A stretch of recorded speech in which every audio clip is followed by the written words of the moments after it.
The goad is a traditional farming implement used to spur or guide livestock, usually oxen, which are pulling a plow or a cart, used also to round up cattle. It is a type of long stick with a pointed end, also known as the cattle prod. Though many people are unfamiliar with them today, goads have been common throughout the world. Goads in various guises are iconographic devices and may be seen in the elephant goad, or in kusha, in the hand of Ganesha, for example. The word is from Middle English goda, from Old English gad. According to the biblical passage Judges chapter 3 verse 31, Shamgar son of Anath killed 600 Philistines with an ox goad. Tishler and McHenry in discussing the biblical account of goad, hold. In the early days, before Israel had its own metal industries, farmers had to rely on the Philistines to sharpen their goads, as well as other metal tools, the plowshares and mattocks, forks, and axes. The image of prodding the reluctant or lazy creature made this a useful metaphor for sharp urging, such as the prick of conscience,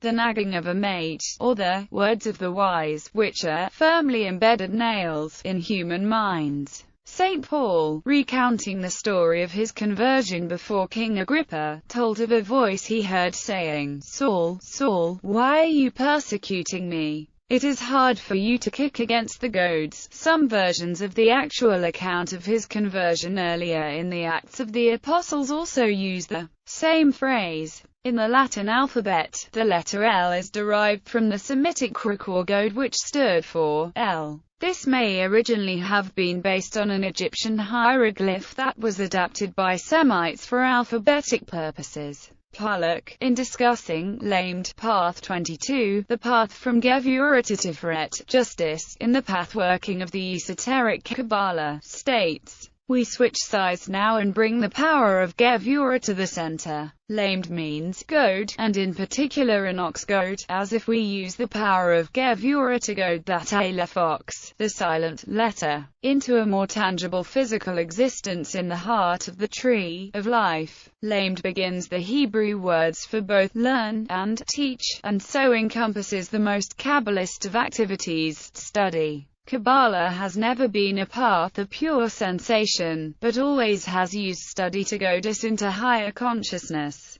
𝘠𝘠med, alone of the Hebrew alphabet, reaches above the height of all the other letters. Through learning we extend ourselves above ordinary awareness.